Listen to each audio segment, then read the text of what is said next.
Atenção! Começa agora uma teleaula de inglês do ensino médio. Você vai assistir a teleaula de número 40. Bons estudos!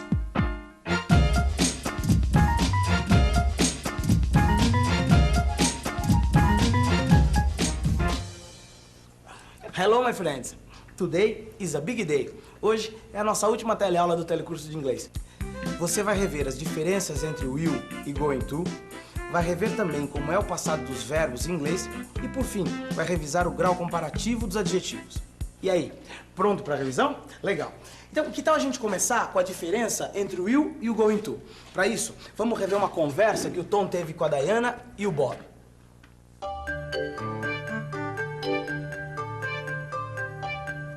Do you have plans for the future, Diana? Yes, I do. I'm going to study medicine after I finish high school. What about your friend? Aquela com quem eu estava conversando no telefone? Ela mesmo. Does she have plans for the future? I don't know. I think she will look for a job as a flight attendant. And you, Bob, do you have plans for the future? Of course I do. I am going to be an astronaut. Are you sure? Yeah. Bem, o Bob disse que tem certeza sobre o que ele quer ser no futuro. Ele disse que vai ser um astronauta. É por isso, porque ele tem esse plano para o futuro, que ele usou o going to.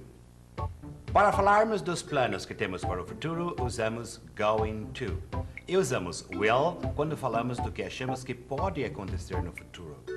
Por isso, a Diana usou will para falar dos planos da amiga dela para o futuro. Ela não tinha certeza do que a amiga ia fazer. Agora, para falar dos planos dela mesma, Diana, para o futuro, ela usou going to.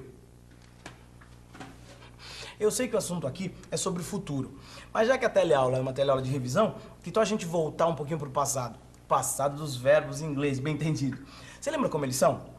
Vamos recordar como é que é o passado do verbo to be. No presente, eu digo I am. No passado, eu tenho que dizer I was. No presente, a gente diz you are. No passado, you were. No presente, he is, she is, it is. No passado, he was, she was, it was. No plural, é ainda mais fácil. Presente, we are, you are, they are. No passado muda para we were, you were, they were. Bem, como você pode ver, o passado do verbo to be não é dos mais difíceis, não é verdade? Mas tem outros passados de outros verbos que já foram estudados no nosso curso. Como, por exemplo, o passado dos verbos regulares. Colocar os verbos regulares no passado em inglês é mesmo muito fácil. Lembra como é que é? Os verbos regulares fazem o passado em ed. É simples, é só você acrescentar a terminação ed no final do verbo. Por exemplo, work no presente, worked no passado. Agora, o mais fácil de tudo é que o passado é conjugado da mesma maneira para todas as pessoas. Agora, é legal você lembrar que tem algumas regrinhas, não é mesmo, Júlio? Perfeitamente. Quer ver só? Quando um verbo termina em Y e antes da letra Y tiver uma consoante, a gente tira o Y e acrescenta IED. Por exemplo, study, studied. Agora, quando o verbo terminar em E, a gente só acrescenta a letra D.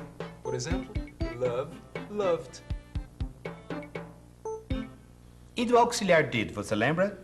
Da mesma maneira que nós usamos o do no presente, nós usamos did no passado. Agora, não se esqueça que quando você usa o auxiliar did, o verbo perde a terminação ed, que é a terminação do verbo no passado. Veja esse exemplo. Did you work yesterday? No, I didn't. Você reparou nessa cena que nós acabamos de ver que eles usaram o did como auxiliar do passado? Pois é, sempre que você quiser fazer uma pergunta no passado, você tem que usar o auxiliar did. E eles usaram também o didn't, que é a mesma coisa que did not. E o didn't, como ficou bem claro nessa cena, é usado quando a gente faz uma frase no passado e na negativa. Well, dando sequência para nossa revisão sobre os verbos no passado, falta a gente ver agora como que é o passado dos verbos irregulares, como o take, por exemplo, que o passado é took. Mas como é que a gente sabe que o passado de take é took? Será que tem alguma regra para isso? Não existe uma regra para a gente saber como se faz o passado dos verbos irregulares em inglês. Então você vai me perguntar, mas como é que eu vou saber? E eu vou te dar duas dicas. Primeira, pegue um dicionário. Nele você vai encontrar o passado dos verbos irregulares. Por exemplo, Vamos ver aqui o verbo to go. Simple past, went. Past participle, gone. Ou seja, no dicionário você vai sempre encontrar essas duas formas. O passado simples e o particípio passado dos verbos irregulares. E a segunda dica é esta. Pegue uma tabela como essa daqui, onde você vai encontrar todos os passados dos verbos irregulares. E você tem que ir memorizando verbo por verbo, ok? Recordar é viver. E aqui no nosso caso, recordar é aprender cada vez mais. E por falar em recordar, você lembra quando a gente estudou os graus dos adjetivos? Quando a gente compara duas coisas, dois objetos ou duas pessoas, tinha o grau de igualdade, o de inferioridade, o de superioridade e o superlativo. Mas vamos lembrar tudo isso direitinho, começando pelo grau de igualdade. The Vatapá Hotel is not as expensive as the Praia Azul Hotel. Ou seja, o Hotel Vatapá não é tão caro quanto o Hotel Praia Azul. E isso, o preço do hotel, foi determinante para Mr. Arnold. Bem, mas nós não estamos interessados em diários de hotéis. Nós estamos interessados em comparar, em inglês, duas coisas com as mesmas características. Por exemplo, quando o Júlio disse que um hotel era tão bonito quanto o outro, ele falou: The Vatapá Hotel is as beautiful as the Praia Azul Hotel. Quando a gente compara duas coisas, dois objetos ou duas pessoas que sejam iguais, a gente usa as, alguma coisa, as. É assim que a gente faz quando vai comparar dois objetos que são iguais. Agora, quando uma coisa é mais que a outra, como é que a gente faz? Para relembrar o grau comparativo de superioridade dos adjetivos, a gente vai rever uma cena quando a Beth recebeu aqui na agência um turista querendo saber o que era melhor, o Pantanal ou Fortaleza. Maybe you should go to the Pantanal or Fortaleza. Well, the Pantanal is more exciting than Fortaleza, but Fortaleza is more beautiful than the Pantanal. What about the hotels? The hotels in Fortaleza are more comfortable than the hotels in the Pantanal, but the hotels in the Pantanal are cheaper than the hotels in Fortaleza. The Pantanal is more exciting than Fortaleza. O Pantanal é mais interessante do que Fortaleza. Você reparou a maneira como a Beth comparou o Pantanal a Fortaleza? Ela pegou o adjetivo que é exciting, colocou a palavra more antes dele e a palavra than depois. The Pantanal is more exciting than Fortaleza. E essa regra de usar more antes e than depois vale para todos os casos? Não, não vale.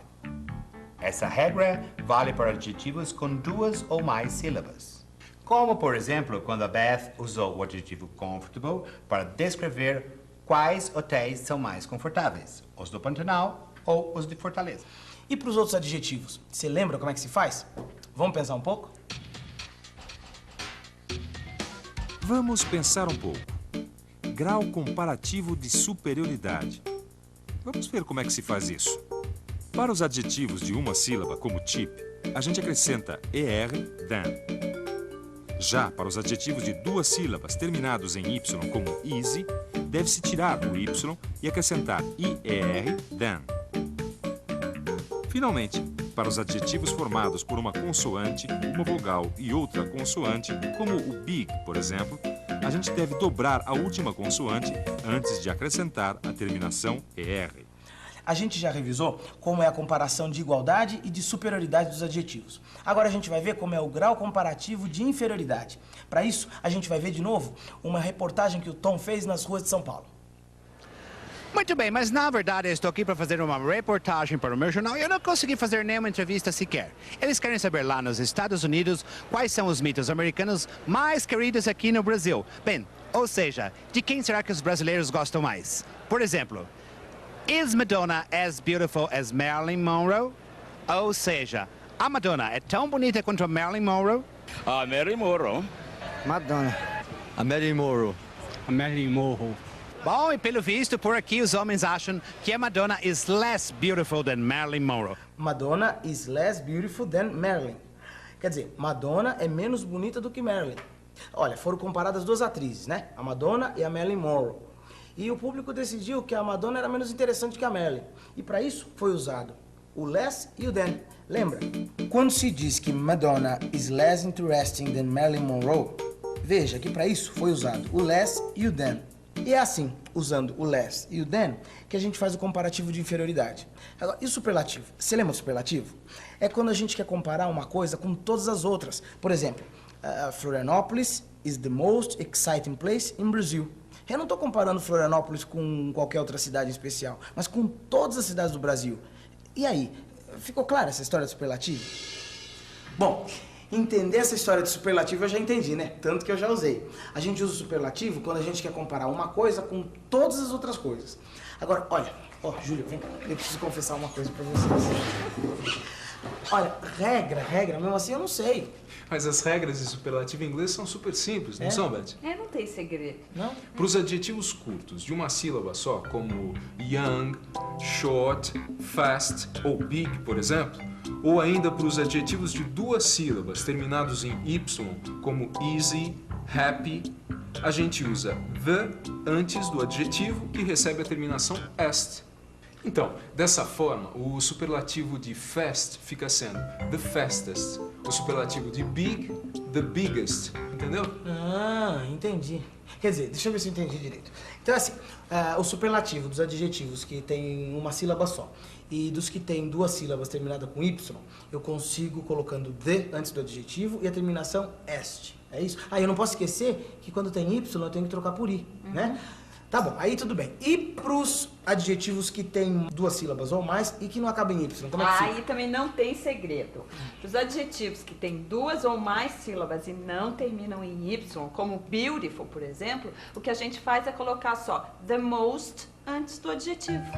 Então, o superlativo de beautiful é the most beautiful.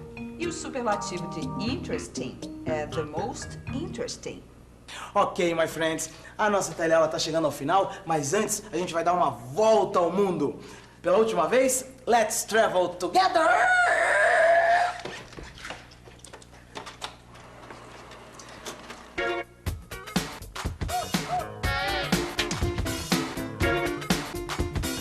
Durante todas as viagens que fizemos pelos países, cidades e territórios de língua inglesa, você pode notar que o inglês está mais próximo de você do que você pensa. E que a língua inglesa pode ajudá-lo a se aproximar de outras realidades e aprender com elas. Esperamos que você tenha gostado e que após o término do curso, você se interesse mesmo a ler e aprender sobre a história de outros países e, claro, sobre a nossa própria história também.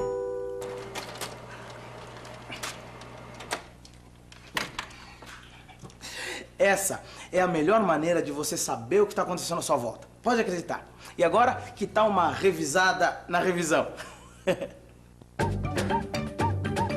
E atenção, se liga aí que é hora da revisão. Na teleaula de hoje, você reviu alguns dos principais assuntos estudados nesse curso. Você reviu as diferenças entre will e going to.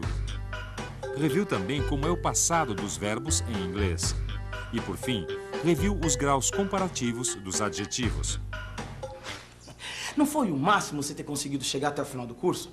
Dá aquela sensação de conquista, de vitória, aquele gostinho bom de ter chegado lá, não é? Mas para você fechar com chave de ouro esse curso, você precisa ainda se dedicar um pouquinho mais. Abra o seu livro de estudos e faça a série de exercícios que está lá. Combinado? Boa sorte, até um dia. Bye!